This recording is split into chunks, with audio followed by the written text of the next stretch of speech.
Bonsoir à tous, bienvenue sur France 3 Alpes à l'occasion de ces législatives peut-être les plus importantes de la Ve République. France 3 Alpes et sa rédaction se mobilisent pour vous permettre de vivre cette campagne au plus près de chez vous. Ce soir, nous irons en Haute-Savoie dans la 5e circonscription, celle du Chablais et des Bords du Léman. Là-bas, nous parlerons d'environnement mais aussi de transport et du dossier des frontaliers. Mais avant cela, place à l'Isère, la première circonscription du centre-ville de Grenoble à Bernin, en passant par Mélan, Coran ou La Tronche. La carte postale et les enjeux présentés par Marie Michelier.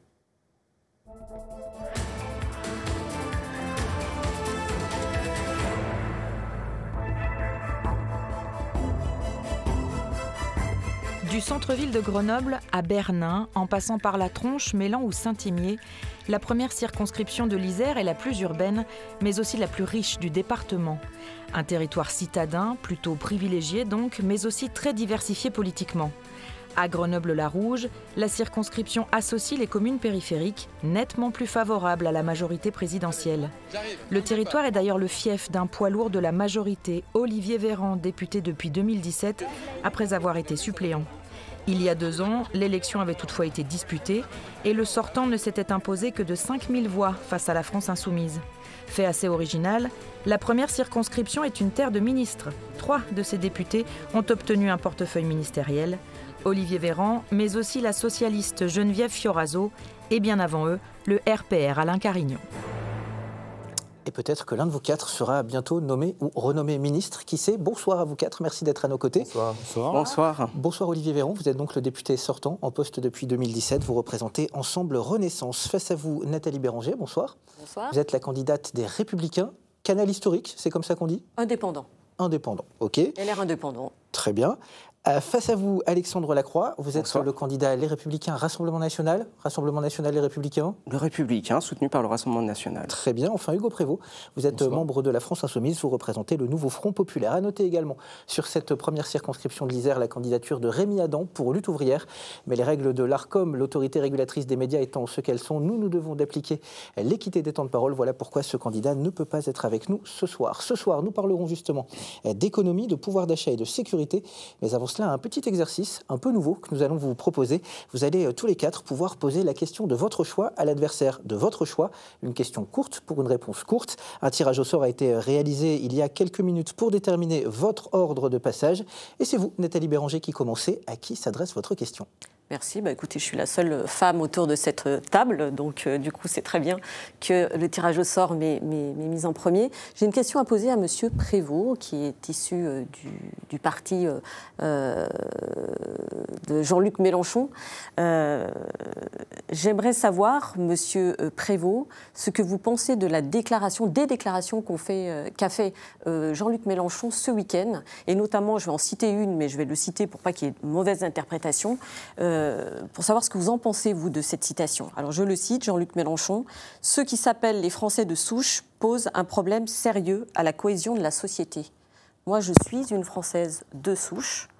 Est-ce que je vous pose un problème ? » Alors déjà, moi je suis investi par le Front Populaire et je suis là pour représenter un programme. Je crois que ce que dit ici monsieur Jean-Luc Mélenchon, et comme toute la gauche, c'est qu'il n'y a pas des faux Français, il n'y a pas de vrais Français, il n'y a pas de Français de souche et des Français de papier, il n'y a que des gens qui résident sur le territoire national et avec qui nous vivons tous ensemble en communauté. Et cette revendication de Français de souche est une revendication qui est raciste et qui effectivement pose problème. Olivier Véran, c'est à vous pour votre question.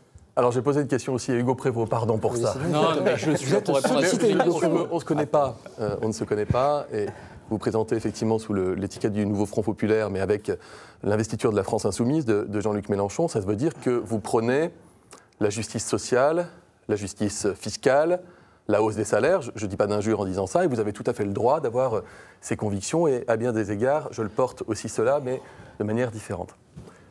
Vous êtes ici en territoire grenoblois qui est marqué depuis quelques jours par une suspicion très forte qui plane sur le maire de Grenoble, sur la députée de la France Insoumise qui serait, si vous gagniez votre voirie de circonscription, avec laquelle vous monteriez en TGV pour siéger dans le même groupe. Cette suspicion, elle a été portée par la voix du procureur de la République qui reproche au maire de Grenoble écologiste d'avoir tous les mois exigé de la part d'une élue qui est députée de la France Insoumise qu'il a exigé d'un de ses salariés de tirer 400 € de son compte bancaire prélevé de son salaire pour le donner en cash à cet élu qu'il n'aurait en plus pas déclaré au fisc, et tout ça pendant 2 ans.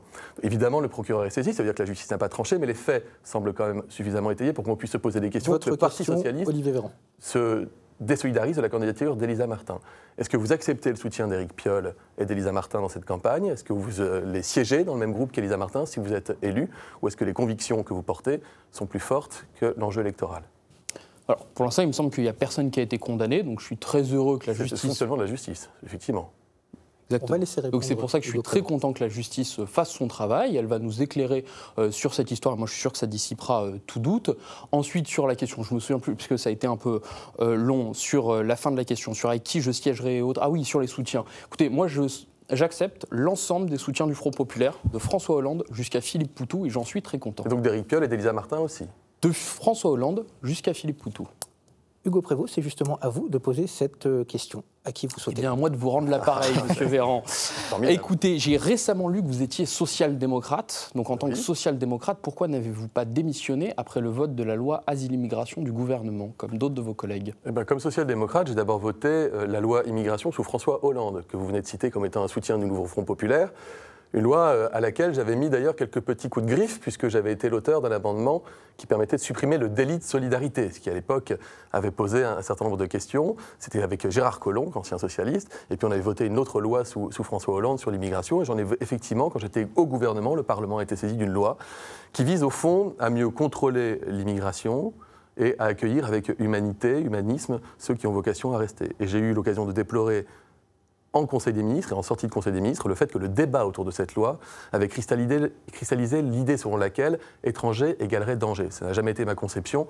Je suis issu d'une famille qui peut s'honorer d'avoir accueilli des étrangers qui venaient de pays en situation de conflit, notamment du Liban. J'ai grandi avec cette tradition humaniste et je ne l'ai jamais reniée.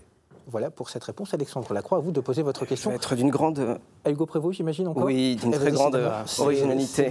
Mais une question, je pense, exactement. Une question, je pense, qui va toucher deux de vos combats fondamentaux, la République et les conditions de travail des travailleurs. Il y a 2 semaines, on a eu une disparition inquiétante à Grenoble, à savoir qu'un CRS en mission a disparu, on ne le retrouve pas.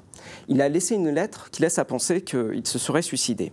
En 2021, il y a un rapport de la Mutuelle Générale de Police qui explique qu'annuellement, 25% des policiers envisagent de se suicider. Il y a 50% de suicides en plus dans la police par rapport au reste de la population.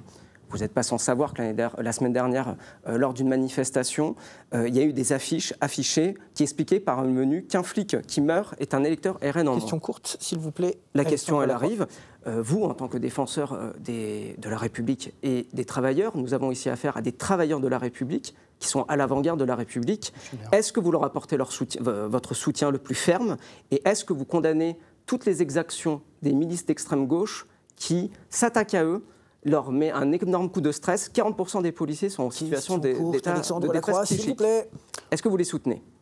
Déjà, pour un ralliement aussi rapide au Rassemblement national, vous avez déjà appris tous les éléments de langage, bravo. Vous avez déjà. Donc sur la question de travail, c'est les fonctionnaires, donc tous les fonctionnaires de l'État doivent être soutenus. Ensuite, la question, c'est le mal-être de la police aujourd'hui est soutenu par une politique qui est une politique du chiffre, qui amène au pire pour la police. Pourquoi? Parce qu'ils sont envoyés sur des missions qui n'ont aucun sens aujourd'hui, et il y a un sous-investissement dans ce service public-là, donc il y a un besoin. Vous allez investir dans la police, donc? On va laisser répondre Hugo Prévost, c'est la règle. Sans un peu, faut mettre du sucre dans le café le matin, c'est mieux. Donc, il y a un besoin de réinvestir dans l'ensemble des services publics et effectivement de garantir de bonnes conditions de travail à toutes et toutes et de sortir de cette politique du chiffre. Je crois qu'on parlera de sécurité à la fin. Je pourrais parler de toutes nos propositions. Alors, puisqu'on est dans les clarifications, moi aussi j'ai 2 petites questions à vous deux, Alexandre Lacroix et Nathalie Béranger. Lequel de vous deux représente les Républicains ce soir? Madame Béranger. Je réponds en premier. Je vous en prie. Eh bien, c'est moi, naturellement. Moi, j'ai toujours été au Parti Les Républicains. Je suis républicaine. Je suis soutenue aussi par le Centre républicain. Aujourd'hui, je n'ai pas accepté d'alliance. Je suis contre ce tripatouillage politique et toutes ces alliances de partis, parce que je pense que les partis, aujourd'hui, ils ont toute leur place et tout leur rôle dans la société. Et la diversité des partis, c'est important. C'est une richesse, au contraire, pour l'électeur qui, au moins, a le choix. Tandis que là, on enferme le concitoyen dans 2 blocs, extrême droite, extrême gauche, en se disant vous avez le choix de voter contre l'extrême droite ou contre l'extrême gauche. Moi, je ne suis pas pour ça. Moi, je veux un vote d'adhésion. Et je représente cette troisième voie, justement, chez les Républicains. Si je m'en fie à Nathalie Béranger, vous êtes donc le représentant de l'extrême droite ce soir. Non. Moi, je vais être très honnête, j'ai beaucoup de respect et d'estime pour Nathalie. Je connais ses valeurs, je sais que je les partage à 99% puisqu'on a été, et je suis même techniquement encore dans le même parti qu'elle. C'est purement une question de ligne. Vous avez adhéré il n'y a pas longtemps, monsieur Alexandre. J'ai pris ma première adhésion à l'UMP en 2007 sous Nicolas Sarkozy. L'extrême droite ou pas alors? Non, Union des droites républicaines. Olivier Véran, question clarification pour vous aussi. Quand on se promène dans Grenoble, les affiches commencent à être posées depuis quelques jours. On entend beaucoup les Grenoblois parler de cette reconversion en médecine esthétique. Qu'en est-il aujourd'hui? J'ai eu l'occasion de clarifier les choses. J'ai demandé ma réintégration au CHU de Grenoble comme neurologue, sous forme bénévole, une demi-journée par semaine. Pourquoi bénévole? Parce qu'il y a des semaines où je ne pourrais pas le faire et je ne voulais pas être en difficulté vis-à-vis de ça. Et j'ai fait cette demande le 15 avril, donc bien avant la dissolution, parce qu'après avoir discuté avec beaucoup de mes collègues, certains de mes anciens patients aussi, puis j'ai été sensible aussi à ce que j'ai entendu autour de moi, j'ai estimé que ma place était ici, au CHU, dans lequel j'ai exercé pendant plus de 10 ans ce beau métier. Après ce petit moment de questions-réponses, je vous propose, messieurs et madame, d'entrer dans le vif du débat. On va parler pouvoir d'achat avec cette thématique qui est donc très présente dans tous les programmes des différents partis, qui est très présente également dans les conversations entre nous, en famille et entre amis. On va parler de pouvoir d'achat parce qu'à Grenoble, il y a un événement en fin d'année dernière qui a beaucoup marqué, c'est l'ouverture d'un nouveau centre de distribution des Restos du Cœur. Ce n'est jamais une bonne nouvelle quand les Restos du Cœur doivent ouvrir un nouveau centre. Cela montre que les besoins explosent. C'est le cas dans l'agglomération de Grenoble. Centre ouvert pour faire face à l'afflux de bénéficiaires, toujours plus nombreux. Donc, vous serez sans doute tous d'accord pour dire que tout cela est assez triste, mais concrètement, qu'est-ce qu'on fait aujourd'hui pour venir en aide aux plus démunis, à celles et ceux qui n'arrivent pas à boucler leur fin de mois? Comme vous avez été beaucoup sollicité, Hugo Prévost, je vais vous donner la parole sur ce thème-là.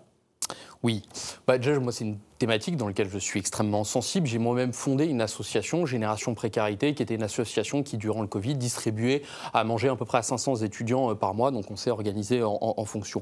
Bon, pour résumer, le programme du Front Populaire sur ces questions-là, c'est le SMIC à 1 600 € avec la revalorisation de l'ensemble des grilles salariales sur cette base-là. C'est également, par exemple, pour les étudiants, la question d'aller vers une allocation d'autonomie, permettre à chaque étudiant d'avoir de quoi vivre au-dessus du seuil de pauvreté tous les mois. Donc c'est ça pour lequel nous nous battons sur la question du pouvoir d'achat. Et puis je mettrai une dernière mesure qui est très très importante, l'abrogation de la réforme des retraites, étendre vers la retraite à 60 ans, sans décote, avec le salaire qui va.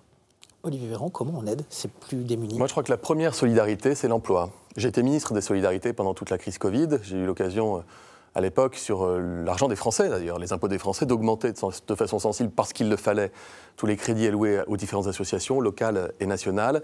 Et cette solidarité dont ont fait preuve les Français nous honore collectivement. Je dis que la première des solidarités, c'est l'emploi, parce que la première cause d'entrée dans la pauvreté, c'est le chômage. Ce qui se passe depuis 7 ans, et ça, les chiffres sont têtus, c'est une réduction du taux de chômage. Alors ici, nous sommes à Grenoble dans un bassin de plein emploi depuis un certain nombre d'années, mais quand on permet à des gens qui sont au RSA, qui sont au chômage de longue durée, voire qui sont en désinsertion sociale, d'accéder à une formation professionnelle, à un apprentissage, on est passé de 200 000 à 800 000 jeunes apprentis par an dans notre pays. Eh bien, c'est cela qui permet de sortir de la misère. Sinon, effectivement, il faut des mécanismes de solidarité, mais ces mécanismes de solidarité, ils sont destinés avant tout aux personnes qui ne peuvent pas subvenir par eux-mêmes à leurs besoins. Et il y en aura toujours, parce qu'il y a des personnes qui resteront éloignées du travail.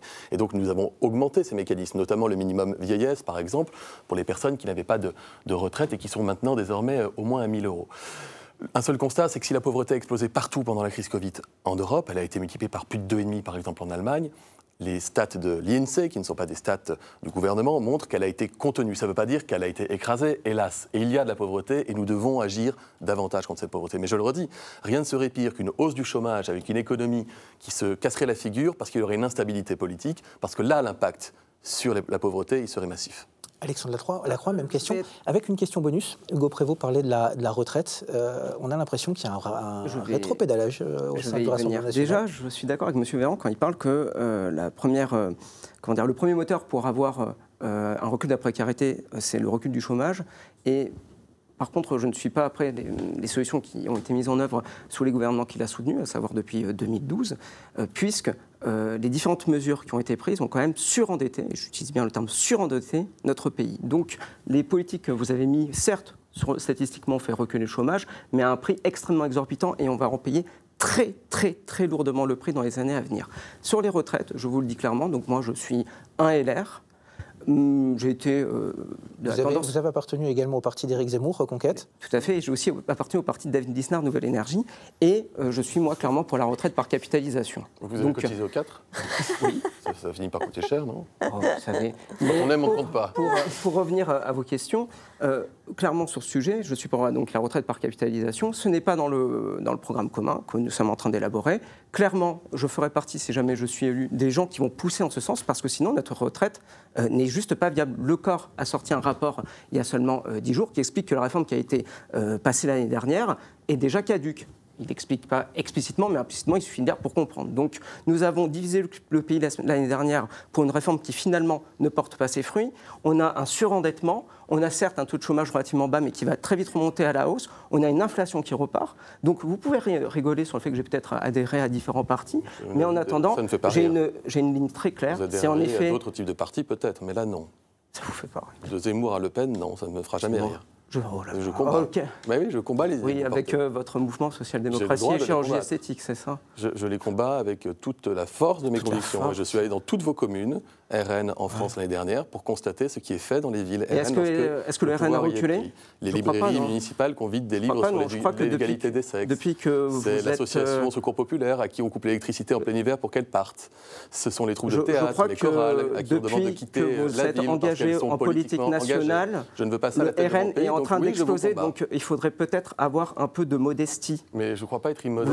Vous avez soutenu des gouvernements dans les villes RN est un vous avez soutenu des gouvernements qui ont quasiment doublé la dette publique et qui ont quasiment doublé le vote Rassemblement National. Donc je pense que le mot modestie s'imposerait. Vous le regrettez ? J'aimerais beaucoup. Est-ce que je peux prendre la parole sur...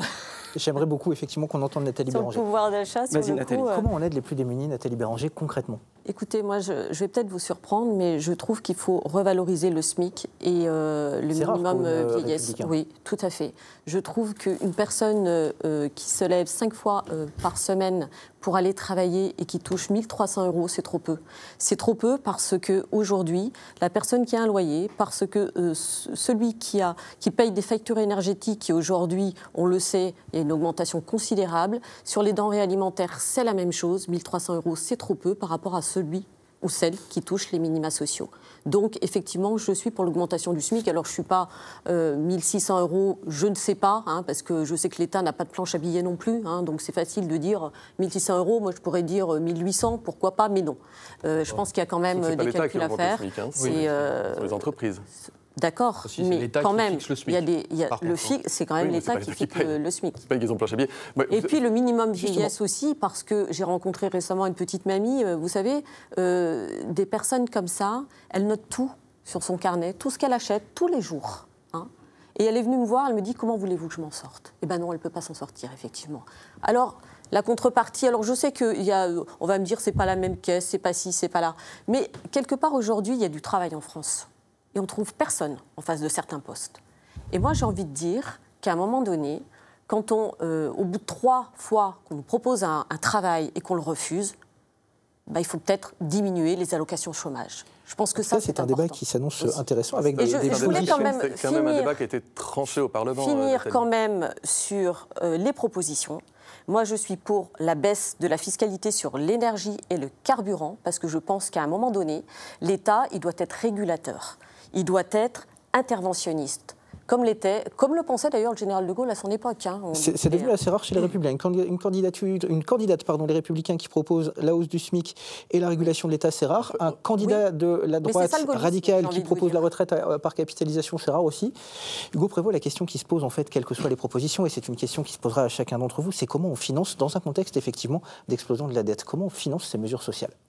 Bon, alors déjà, la principale mesure, effectivement, c'est la question de l'augmentation du SMIC. Alors effectivement, il y a la question, on nous dit, la gauche va gouverner, ça va être les criquets et le sauterelle, les sept-plaies d'Égypte. C'était pas le sens de ma question. Je sais, mais moi je préfère le préciser parce que ces attaques qui nous sont faites régulièrement, j'ai vu, sont faites par des gens qui ont augmenté effectivement le déficit de l'État et de la dette. Nous, on a fait un chiffrage assez sérieux de ce programme. On a sur une hausse des recettes de l'État de 123 milliards d'euros pour comment concrètement, comment est-ce qu'on va faire ça ? C'est assez simple. Depuis des années, on applique une politique, ce qu'on appelle une politique de l'offre, c'est-à-dire qu'on aide surtout les grandes entreprises en diminuant les minima sociaux. Nous, on veut aller dans l'inverse, c'est-à-dire une politique de la relance. Et comment est-ce qu'on organise cette politique de la relance ? On pourrait détailler, mais concrètement via la transition énergétique. Je prends un exemple très local. Nous, ce qu'on veut, c'est par exemple avoir ce RER métropolitain. Pour ça, il faudrait investir 1 milliard d'euros. Quand vous investissez 1 milliard d'euros... vous allez le prendre quand ? Vous habitez à Paris ?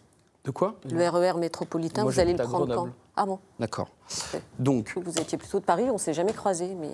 Si, j'ai fait ma scolarité, voilà. J'ai grandi à Grenoble. Je suis élue municipale. Je suis la seule quand même à être élue locale, ici, parmi les personnes qui sont autour de la table. Oui, moi je candidate juste au législatif. Vous candidatez...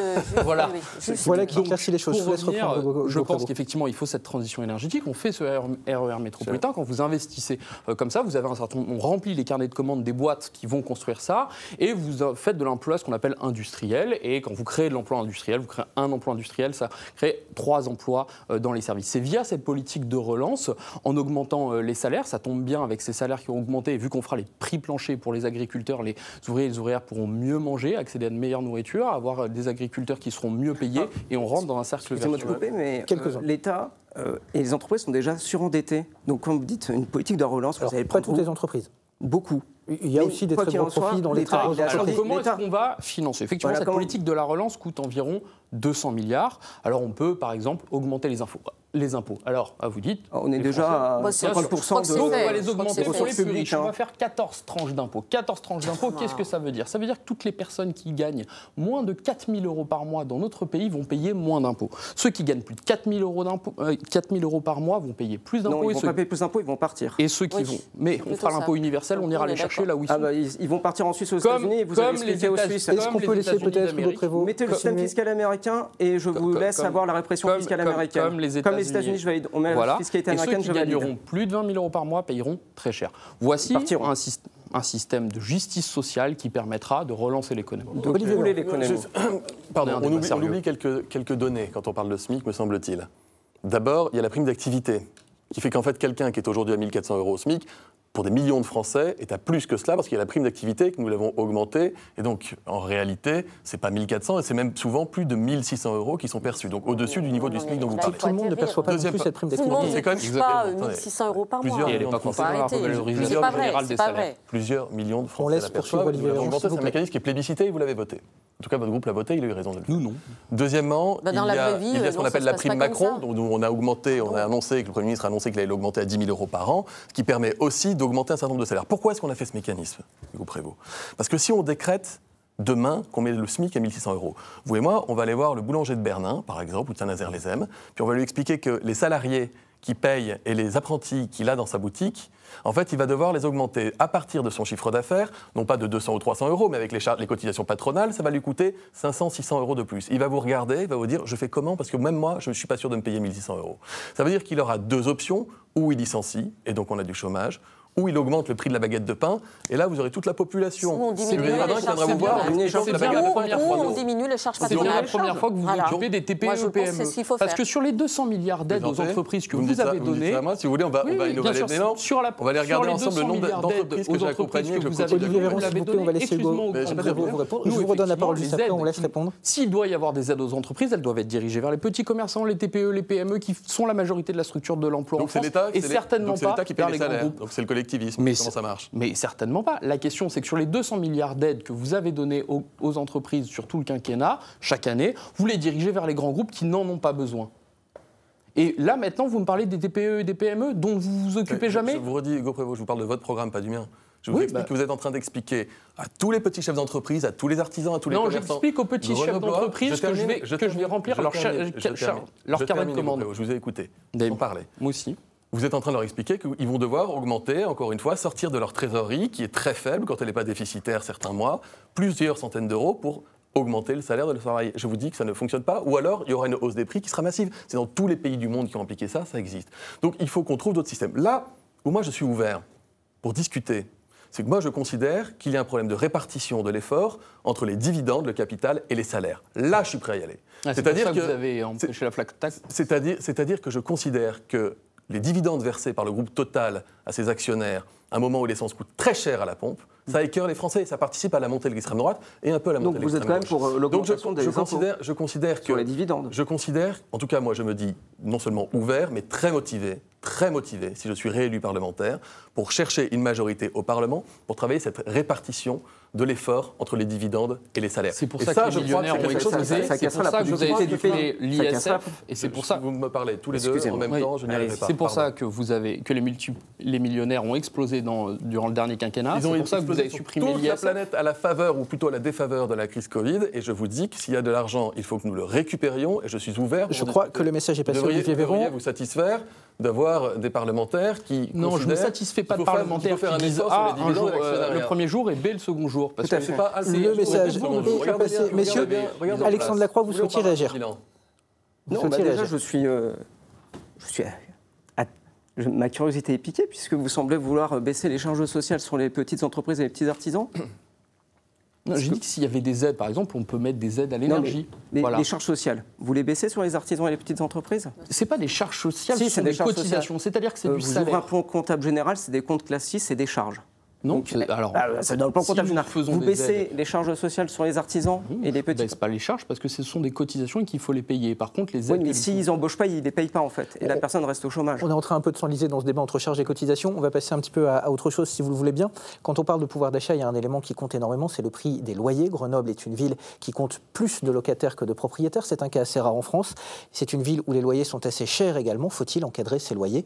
Comment aider les locataires qui n'arrivent plus à boucler leur fin de mois, Nathalie Béranger? Écoutez, déjà, Grenoble, c'est une ville contrainte. Il y a des montagnes, on ne peut pas les pousser. Il y a 4 massifs montagneux environnants qui sont magnifiques, du reste. Mais voilà, on n'a plus de réserve foncière dans Grenoble. Donc forcément, quand on ne peut plus construire, ça fait monter le prix des loyers. Après, l'encadrement du prix des loyers, moi, je n'y suis pas favorable. Parce que je pense qu'aujourd'hui, il y a des propriétaires qui sont pauvres, tout simplement. Et qu'on ne peut pas encadrer comme ça, leur imposer un prix du loyer aussi clair et net, sachant qu'aujourd'hui, il y a tout plein de normes qu'il faut aussi, environnementales, quand on loue un appartement. Et ça nécessite souvent des frais supplémentaires. Et ces propriétaires ne peuvent pas les payer. Donc je ne pense pas que ce soit la solution que d'encadrer les loyers. Le logement, c'est une question cruciale. Olivier Véran, est-ce qu'on en a fait assez pour aider le développement du logement, pour construire des logements? Ce qui est sûr, c'est que la crise du logement, on en parle depuis un certain temps, et qu'elle elle nous oblige à avoir des politiques, pour le coup, portées par l'État, très fortes. En termes de construction de logements, ça c'est fondamental. En termes de primo-accession à la propriété. Aujourd'hui, moi je suis locataire, je ne suis pas propriétaire. Je suis locataire d'un appartement à la Tronche. J'étais à Grenoble jusqu'à il y a 1 an et demi. J'ai fini par quitter la rue dans laquelle j'étais parce que c'était très turbulent, le mot est très faible. Donc je me mets à la place des Grenoblois et je me suis mis pas très loin, mais je suis locataire. Et je regardais pour acheter un logement.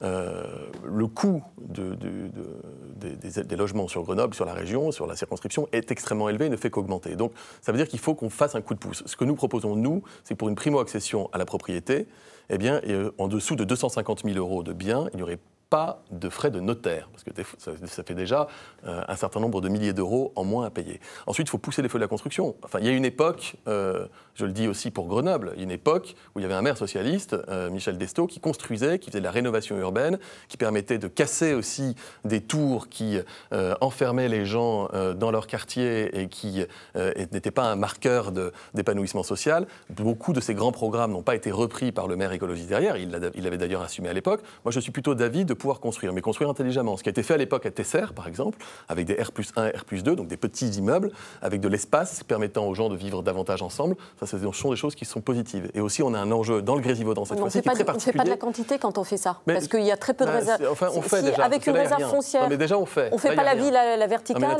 forcément. Au moins, on fait, parce que là, vous avez encore ces immenses tours dans lesquels personne n'a envie de vivre, il ne faut pas se mentir. Les 3 tours, c'est extrêmement compliqué. Alors, Olivier Véran, vous êtes un petit peu en avance sur les temps de parole. Vous avez le sujet Grésivaudan, pardon, parce qu'on crée énormément d'emplois dans la vallée du Grésivaudan, et donc il nous faut aussi permettre aux ingénieurs, aux techniciens et tous les salariés qui viennent à être embauchés d'accéder à des logements sans être obligés d'aller jusqu'à... Nathalie Béranger, je vous laisse répondre. Comment on fait? Comment on fait? Est-ce qu'on construit plus? Est-ce qu'on peut construire à Grenoble? Comment on fait pour baisser les prix tant à l'achat qu'à la location? construire plus, aujourd'hui, c'est plus possible, j'ai envie de dire. L'époque de Michel Destaut, moi je m'en souviens, il restait encore des ZAC où on pouvait construire, effectivement. Qui était le maire de Grenoble qui était le maire 2014. de Grenoble, qui a été maire pendant 3 mandats, je crois. Et effectivement, on pouvait construire. Parce qu'il restait des réserves foncières. Aujourd'hui, on ne peut faire que ce qu'on appelle du mitage. C'est-à-dire que quand il y a un petit pavillon qui parfois est en vente, la ville, elle préempte pour construire un immeuble. Alors effectivement, il ne faut pas monter trop dans les immeubles, dans les étages, pardon, parce que c'est vrai qu'il faut, faut préserver la qualité de vie des habitants. Mais aujourd'hui, la ville, elle est contrainte. À un moment donné, on ne peut pas loger tout le monde. Je sais qu'il y en a qui ne sont pas pour l'étalement urbain. Moi, je suis pour l'étalement urbain. Parce que je pense qu'à un moment donné, il vaut mieux construire des petits ensembles un peu partout. Urbaniser les communes périphériques. Dans les... La fiscalité locale, j'ai pas dit, mais en 3 mots, la fiscalité, Grenoble est la ville la plus fiscalisée de France. L'augmentation de la taxe foncière n'incite pas non plus à devenir propriétaire à Grenoble. Le message est passé. Alexandre Lacroix. Le contrôle des loyers, bien sûr, hors de question. On met des réglementations de partout. Il y a des propriétaires quand même en face, on l'oublie. Il y a des propriétaires, des gens qui ont investi, qui cherchent à avoir une rentabilité, et c'est normal. Donc il faut arrêter aussi de se dire on va faire du contrôle. C'est toujours de l'étatisme, des normes, on rajoute, on surrajoute. Non, à la fin, on libère le marché, on permet à chaque propriétaire de louer au loyer qu'il le veut. C'est uniquement comme ça que ça peut relancer. Le vrai problème quand même à Grenoble, c'est qu'aujourd'hui, les propriétaires, ils ne sont pas habitants. Il n'y en a que 30%. Vous imaginez ? Pourquoi ? Parce que la qualité de vie est vraiment dégradée à Grenoble aujourd'hui aussi. Donc si on améliorait aussi la qualité de vie, les personnes seraient peut-être propriétaires et habitantes et en même temps. Et ça ferait peut-être monter les tarifs également. Pas spécialement, non, pas spécialement. Au contraire, le bâtiment serait beaucoup plus, rénové et préservé. Hugo Prévost, ça va être très frustrant, mais vous êtes vous aussi en avance sur les temps de parole, donc en quelques mots le logement, et après on passera au thème de la sécurité. Bon, je vais faire très court dans ce cas-là. Premièrement, casser l'image du petit propriétaire, avec 95% des logements qui sont possédés par 5% de propriétaires dans notre pays. Donc il faut absolument encadrer les loyers, il faut également accélérer la construction de logements, et je finis sur ce dernier mot, la rénovation des bâtiments et de l'ensemble des bâtiments. C'est d'ailleurs le premier point de l'ensemble des plans de transition écologique dans notre pays, c'est la rénovation thermique des bâtiments. Donc on va aider les filières bois. Merci pour la concision. On va poursuivre donc ce débat avec la thématique de la sécurité dont on parle souvent à Grenoble, avec des faits divers qui parfois font la une de l'actualité nationale, peut-être trop souvent selon certains d'entre vous. Alors on va reprendre ce sondage publié en 2021. 77% des Grenoblois faisaient de la sécurité un enjeu prioritaire et 35% d'entre eux disaient avoir déjà subi au moins une agression. Sondage commandé par un cabinet d'avocats. Depuis 2017 et l'arrivée au pouvoir d'Emmanuel Macron, les effectifs policiers ont été renforcés dans l'agglomération. On voit ici Gérard Collomb, ancien ministre de l'Intérieur, décédé aujourd'hui, qui était venu annoncer des renforts policiers en 2018. Ça suffit pas, Nathalie Béranger, ces renforts policiers ? Si ça suffisait, on le saurait. Enfin, aujourd'hui, on vit dans un climat qui est pesant. Hier encore, à Courbevoie, une jeune fille, une gamine de 12 ans, qui s'est fait agresser, frapper, violer par 3 jeunes garçons de 13 ans. Tout ça parce qu'elle était juive. Ouais. Vous voyez, dans le climat dans lequel nous vivons aujourd'hui, ça en dit long sur la société dans laquelle nous vivons aujourd'hui. Moi, ça me peine et ça me bouleverse énormément ce qui s'est passé. J'ai envie de vous dire que on a le sentiment en France, aujourd'hui, en tout cas moi j'ai ce sentiment-là, que le bateau France coule et qu'on continue de danser. Je pense qu'il est temps de réagir. Vraiment, il est temps de réagir. Et moi je combattrai toujours les personnalités politiques, mais aussi les personnes tout court qui véhiculent la haine. Parce qu'il y a des personnes qui véhiculent la haine aujourd'hui. Et c'est pour ça qu'on arrive à des situations comme celle-ci. Je vous ai vu acquiescer, Alexandre Lacroix. Je suis entièrement d'accord avec le discours de Nathalie. Et c'est d'ailleurs pour ça que je pense qu'une alliance pour former un gouvernement national autour de Jordan Bardella est une nécessité. Il faut savoir, 50% des délits en France sont commis par 5% des délinquants. Il y a un problème immense de récidive dans notre pays. Donc il faut mettre des peines planchées pour casser cette récidive. Ça a été testé, ça n'a pas forcément fonctionné. On va le tester un peu plus, je pense. On va prendre les solutions qui s'imposent pour casser cette délinquance. Parce que ça provoque, comme l'a dit Nathalie, des drames absolument immondes. C'est effroyable. Il faut la fin Quand de vous dites que vous allez tester les peines planchées, ça veut dire quoi ? Ça veut dire que M. Zemmour va être envoyé en prison ? Pourquoi ? Parce qu'il n'est pas multicondamné ? Pardon ? Je ne pense pas que ceux qui blessent les Français, je ne pense pas quand vous faites agresser dans la rue, quand vous faites agresser dans la rue, vous ne faites pas agresser par Éric Zemmour. Mais je ne vais pas le défendre. Moi, ce que je vous dis, on a exactement le problème de la démagogie du pseudo-front populaire. On a un vrai problème qui touche nos concitoyens. Il y a des gens qui sont agressés dans les rues, et vous vous dites, tiens, je vais faire un petit sophisme. Oh, monsieur Zemmour, c'est des délits d'opinion. Non, je vous citais juste quelqu'un qui est condamné. Pour des délits d'opinion, monsieur. J'aimerais bien qu'on revienne à la question de départ, Alexandre Lacroix. Ça veut dire quoi, tester les peines planchées? C'est pas tester les peines planchées, c'est vous avez dit qu'on va être très clair. Nous avons 30% des magistrats. Vous avez dit que vous alliez tester les peines planchées un peu plus. Qu'est-ce que ça veut dire? 30% des magistrats sont membres du syndicat de la magistrature qui s'affichent, c'est pas moi qui l'invente, comme d'extrême gauche. Donc, ils ont la possibilité de personnaliser les peines. J'ai rarement entendu un magistrat dire qu'il était d'extrême gauche. Vous lisez les communiqués du syndicat de la magistrature. Regardez l'histoire du syndicat de la magistrature. Non, mais très sincèrement. Vous en prenez. Très sincèrement. Je m'en prends au syndicat de la magistrature. Je vous en prie, continuez, Alexandre Lacroix. Donc, une fois qu'on a cette information, qu'il y a quand même 30% de nos magistrats qui sont dans un syndicat extrêmement biaisé idéologiquement, on sait que quand ils se retrouvent face à des délinquants, ils peuvent avoir la main très légère. La peine plancher les oblige au moins minimalement à leur mettre à chaque fois un plancher. Et là, il faut être ferme, parce qu'on peut dire que c'est de la démagogie, c'est ce que vous voulez. Il y a concrètement des gens qui sont agressés tous les jours, et ça augmente, ça explose. Évidemment, monsieur jette de l'huile sur le feu. Il soutient un mouvement où il y a des gens clairement anti-flics. Philippe Poutou, investi dans la circonscription où a été tué le très héroïque Arnaud Beltrame. Il y a la bannière que j'ai citée tout à l'heure, un flic qui crève, c'est une voix RN en moins. Donc, il faut soutenir notre police, il faut trouver les solutions, et les peines planchées en font partie, pour juguler ce problème gravissime. Ce qui ne répond pas tout à fait à ma question. Hugo Prévost. Oui, pour aller sur les solutions, effectivement, il y a un mal-être aujourd'hui dans la police. Le programme du Front populaire, parce que je pense qu'il faut revenir aux propositions et au programme, il est assez clair. Le premier point, c'est que nous avons besoin du retour d'une police de proximité, une police qui soit au service de la population et qui aide pour les tracas du quotidien, qui soit là au quotidien. Moi, j'avais ça quand j'étais petit. Les tracas du quotidien. Dans la rue, en fait, aujourd'hui, on parle plus on parle pas de tracas du quotidien, monsieur Prévost. Hugo Prévost, je vous en prie, continuez. Deuxième point, on en parlait il n'y a pas longtemps, il y a également un gros problème de trafic d'armes dans notre pays. Pour ça, comment est-ce qu'on régule cette question? Il y a besoin aussi de réinvestir dans la police d'enquête de long cours, avec des policiers qui peuvent faire leur travail sérieusement. Sortir de cette politique du chiffre et d'aller chercher uniquement les petits délits, mais aller démanteler les grands réseaux. Tout simplement. Aller démanteler les grands réseaux, etc. Donc pour ça, il y a besoin effectivement de réinvestir dans la police, aider la police judiciaire à exister. Êtes-vous pour l'armement de la police municipale? J'aimerais qu'on laisse poursuivre.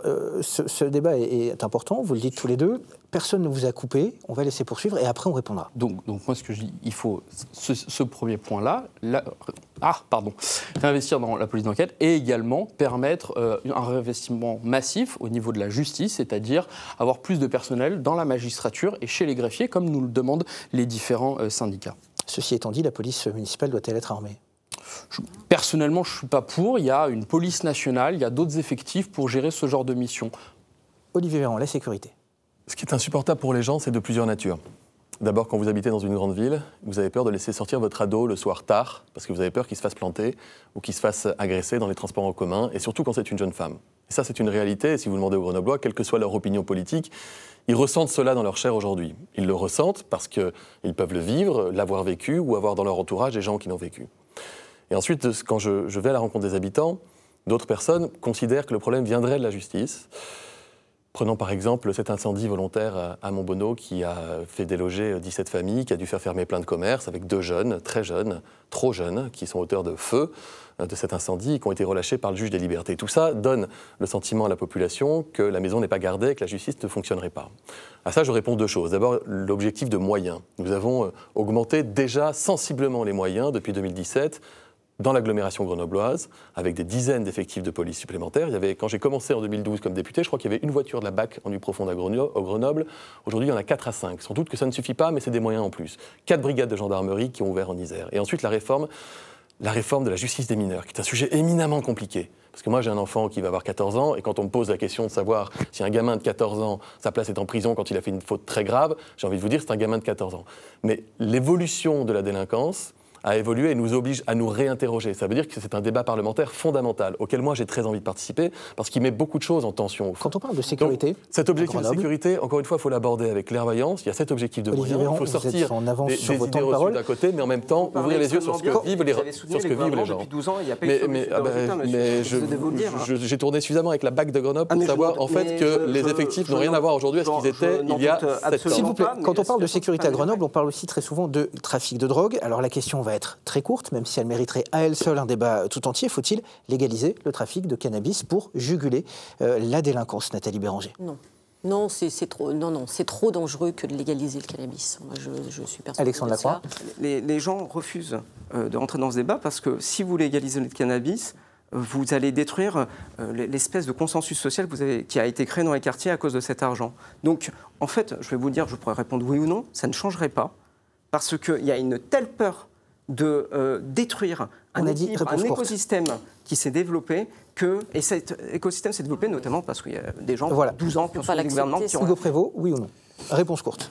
Oui, parce que la politique de prohibition est un désastre en termes de santé publique. Nous sommes un des pays les plus consommateurs d'Europe et également parce que ça permet de couper les circuits de financement des trafics beaucoup plus... Voilà qui est clair. Olivier Véran, réponse courte également. Oui, mais pardon, la question est posée de manière trop orientée. Si c'est pour des raisons de sécurité, la réponse est non. Il n'y avait aucune orientation dans ma question. Vous pouvez y voir une orientation, mais il n'y en avait pas. La réponse est oui. Est-ce qu'il faut avoir un débat? J'y suis très favorable à ce qu'on a débatté au Parlement, parce que je pense que ça fait partie de l'aspiration d'un certain nombre de nos concitoyens. Nous arrivons maintenant avec une simple cigarette. Nous arrivons maintenant à la fin de ce débat. Nous avons le droit de conduire avec une simple cigarette. Admettons qu'on légalise le cannabis, on va conduire avec... Nous arrivons à la fin de ce débat, voilà qui est passé. Vous allez donc avoir désormais 45 secondes chacun, top chrono, face caméra, pour vous adresser aux électeurs de la première circonscription de l'Isère. Alexandre Lacroix, on commence avec vous. Et cette caméra équipée d'une petite marque noire. C'est parti. Eh bien, en fait, lors de ce débat, j'ai pas mal échangé, par exemple, avec M. Prévost. Je pense que son programme pour le pouvoir d'achat serait contre-productif. Si on l'applique, on va avoir une véritable catastrophe économique. Les gens qui vont voter pour M. Prévost pour leur pouvoir d'achat vont voter pour de l'amateurisme économique, pour quelque chose qui ne fonctionnerait pas. Mais, je fais mon mea culpa, ce sont des gens extrêmement compétents pour augmenter, et M. Véran l'a souligné, le pouvoir d'achat de leurs élus. Vous voyez, ça, c'est 400 €. C'est 400 beaux euros. Eh bien, sachez que si vous ne votez pas pour le Front populaire, mais par contre, que vous êtes un élu du Front populaire et que vous avez des problèmes de pouvoir d'achat, il vous faut ces 400 € comme ça, eh bien, ne vous inquiétez pas, le Front populaire va s'organiser pour le pouvoir d'achat. La règle est la règle, le décompte est terminé. Hugo Prévost, c'est à vous sur cette caméra équipée d'une marque noire également. Vous avez 45 secondes, c'est parti.